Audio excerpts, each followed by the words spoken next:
வணக்கம் நண்பர்களே, நான் உங்கள் பிரபாகரன். இந்த வீடியோவில் நம்ம என்ன பார்க்க போகிறோம் அப்படின்னு பார்த்தீங்கன்னா, ஜுராசிக் வேர்ல்ட் ரீபர்த் அப்படின்ற படத்துடைய ரிவ்யூ தான் பார்க்க போகிறோம். இந்த படத்துடைய ரிவ்யூ பார்க்கறதுக்கு முன்னாடி நம்ம சேனலை நீங்கள் இது வரைக்கும் சப்ஸ்கிரைப் பண்ணிடலாம். மறக்காமல் சப்ஸ்கிரைப் பண்ணிங்க.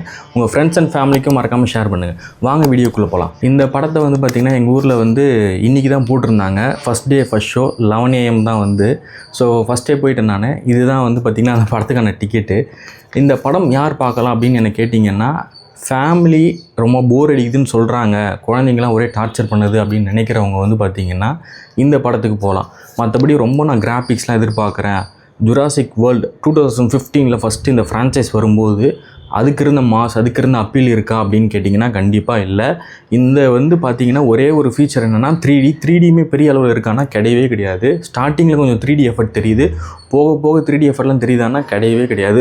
ரொம்ப சுமாரான 3D எஃபர்ட் தான் பண்ணியிருக்காங்கன்னு நான் நினைக்கிறேன். அது மட்டும் இல்லாமல் இந்த படத்துடைய கதை ரொம்ப ஸ்ட்ராங்காக இருக்கான்னா அதெல்லாம் ஒன்றுமே இல்லைங்க. எப்பவுமே இருக்கக்கூடிய அதே கதை தான், எப்பவுமே வழக்கமாக இருக்கக்கூடிய கதை தான். என்னென்னா இங்கே கொஞ்சம் வித்தியாசமாக பண்ணியிருக்காங்க. இந்த படத்துடைய கதையை பற்றி பார்த்தோம் அப்படின்னா, மக்களுக்காக ஒரு பார்மா கம்பெனி மருந்து தயாரிக்கிறதுக்காக தங்களுடைய டெஸ்டிங்காக 3 டைனோசர்கிட்ட இருந்து பிளட்டு தேவைப்படுது. அதை கலெக்ட் பண்ண போகிறது தான் பார்த்திங்கன்னா இந்த படத்துடைய கதையே.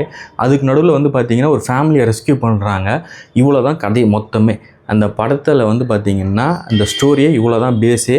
அதுக்கடுத்து பார்த்திங்கன்னா உள்ளே என்ன இருக்குது அப்படின்னா, அந்த 3 டைனோசர்கிட்டேருந்தும் எப்படி அந்த பிளட் சாம்பிளை அவங்க கலெக்ட் பண்ணுறாங்க அப்படின்றது தான் டோட்டல் ஸ்டோரி. ரொம்ப மாசாக இருக்கா அப்படின்னு கேட்டிங்கன்னா, இனிஷியலாக பார்த்திங்கன்னா ஃபஸ்ட்டு ஒரு டைனோசர்கிட்டேருந்து கலெக்ட் பண்ணும்போது ரொம்ப நல்லாவே இருக்குது. பட் அதுக்கடுத்து 2-3வது டைனோசர்கிட்ட போகும்போது பார்த்திங்கன்னா சுமாராக தான் இருக்குது. ஒன்றும் பெரிய அளவில் 3D எஃபர்ட்டும் தெரியல, ஒரு பயமும் வரலை. அது இல்லாமல் பார்த்திங்கன்னா 2வதாக காட்டக்கூடிய ஒரு டைனோசர் பார்த்திங்கன்னா ரொமான்ஸில் ஈடுபட்டுருக்கோம். அன்னைக்கு இவங்க போய் பிளட்டு கலெக்ட் பண்ணியிருப்பாங்க. அது டென்ஷனாகி அடிக்கும் வெடிக்கும் அப்படின்னு பார்த்தா அதெல்லாம் எதுவுமே கிடையாதுடா.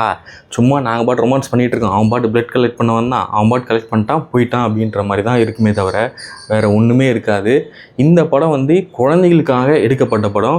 எனக்கு தெரிஞ்சு 2015 ஜுராசிக் வேர்ல்டு வந்த புதுசில் எப்படி இருந்தது, அந்த மாஸ் அப்பீல் இருக்கான்னா கண்டிப்பாக கிடையவே கிடையாது. ஆடியன்ஸுமே ரொம்ப தேட்டரில் கம்மியாக தான் இருந்தாங்க. இந்த படத்தில் சொல்லக்கூடிய விஷயம் என்ன இருக்கான்னா எதுவுமே இல்லை. குழந்தைங்க வீட்டில் போர் அடிக்குது, ஃபேமிலிலாம் எங்கன்னா கூட்டிகிட்டு போகணுன்னு கேட்குறாங்கன்னா அப்படி போகக்கூடிய ஒரு படம் தான் தவிர இது ரொம்ப பயங்கரமாலாம் இல்லை. 2015 வந்த புதுசில் இந்த மாஸ் அப்பீல் இல்லைன்னு சொல்கிறது ஏற்கனவே இந்த வீடியோவில் சொல்லியிருப்பேன். அந்த ஒரு கிராண்டு, அந்த ஒரு பயம், த்ரில்லிங் எதுவுமே கிடையாது. இதில் பார்த்திங்கன்னா மியூட்டேஷன் பற்றி பேசுவாங்க, ஜெனட்டிக் பஸ்லாம் பேசுவாங்க. பட் அதெல்லாம் பெரிய அளவில் பார்த்திங்கன்னா எடுபடுச்சானா இல்லை. எனக்கு தெரிஞ்சு 2015 வந்தது படம் ஜுராசிக் வேர்ல்டு ஃப்ரான்ச்சைஸு. இப்போ 2025 கிட்டத்தட்ட ஒரு 10 வருஷம். இந்த 10வது வருஷத்தை அவங்க நினைவுபடுத்துகிற மாதிரி எடுத்திருக்காங்கன்னு தான் நினைக்கிறேனே தவிர வேறு ஒன்றுமே கிடையாது. 2015 அந்த ஜுராசிக் வேர்ல்டு ஃபஸ்ட்டு ஃப்ரான்ச்சைஸே பார்க்கலான்ற அளவுக்கு தான் இருக்கும். ஃபாலன் கிங்டம் ஓரளவுக்கு நல்லாயிருக்கும், டொமினியனும் நல்லாயிருக்கும். பட் இது ரொம்ப மோசம் அப்படின்னு தான் நான் சொல்லுவேன். என்னுடைய ரேட்டிங் என்னென்னு கேட்டிங்கன்னா 10க்கு ஒரு 3.5 கொடுக்கலாம். அதை தாண்டி பார்த்திங்கன்னா படத்தில் ஒர்த்தே இல்லை அப்படின்றது தான் உண்மை. அந்த ஜுராசிக் வேர்ல்டு 2015 வந்ததில் நிறைய விஷயம் இருக்கும். அதில் பார்த்திங்கன்னா கேமோஃப்ளேஜ் பண்ணும், அந்த சூழ்நிலைக்கு ஏற்ற மாதிரி அடாப்ட் பண்ணும், அந்த மாதிரி இதில் எதுவுமே கிடையாது. இந்த படத்திலுடைய முக்கியமான வில்லன் யார் அப்படின்னு பார்த்தீங்கன்னா ஒரு டைனோசர், அது பேர் டீரெக்ஸு. அது ஸ்டார்டிங்கில் காமிச்சிருப்பாங்க, அதோட லாஸ்ட்டில் காமிப்பாங்க. லாஸ்ட்டில் காமிக்கும் போது தான் அது ஃபுல் வியூ காட்டுவாங்க. இது எப்படின்னா நம்ம ப்ரெடேட்டர் மூவிலாம் பார்த்துருப்போம்ல, அதில் பார்த்திங்கன்னா ஒருத்தன் பெரிய மண்டை ஒன்று வச்சுக்கிட்டு அந்த மாதிரி தான் இருந்தது. ஒன்றும் பெரிய அளவில் இன்ட்ரெஸ்டிங்காக ஈர்ப்பாக இருக்கானா ஒன்றுமே இல்லை. இந்த படத்தை பார்த்திங்கன்னா 150 கொடுத்த அளவுக்கு பார்க்குற அளவுக்கு ஒர்த்தானா கண்டிப்பாக கிடையாது.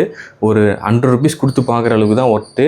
அநேகமாக பார்த்திங்கன்னா 3Dன்றதுனால எல்லா இடத்துலையும் ரேட் அதிகமாக இருக்குது. பட் ஆனால் அது அந்தளவுக்கு ஒர்த்தே இல்லைன்னு தான் நான் சொல்லுவேன். 3D எஃபர்ட்டே பெரிய அளவில் எடுபடலை, 3D எஃபர்ட்டே தெரியல. 3D படமா அப்படின்னு கேட்குற அளவுக்கு தான் இதில் பார்த்திங்கன்னா இருந்துச்சு. சவுண்ட் எஃபர்ட்ஸ்லாம் ஓகே, பட் ஆனால் இதுக்கு முன்னாடி இருந்த எந்த ஒரு ஃப்ரான்ச்சைஸோட இது ஒப்பிடவே முடியாது. அந்த அளவுக்கு மட்டரக படம் அப்படின்னு நான் சொல்கிறேன். குழந்தைங்க வேணால் போய் என்ஜாய் பண்ணலாம். ஒரு 10 வயசுக்குள்ளே இருக்கக்கூடிய குழந்தைகள் வேணால் என்ஜாய் பண்ணலாம். மற்றபடி அதுக்கு மேலே இருக்கக்கூடிய இவங்க யாருமே என்ஜாய் பண்ணுற அளவுக்குலாம் எதுவுமே இல்லை. டைம் பாஸ் பண்ணுறதுக்கான ஒரு படம் தான் பார்த்திங்கன்னா இது ஸ்பாய்லர் அலர்ட்லாம் இல்லை. ஒரு உண்மையான விஷயத்த உங்களுக்கு சொல்கிறேன்.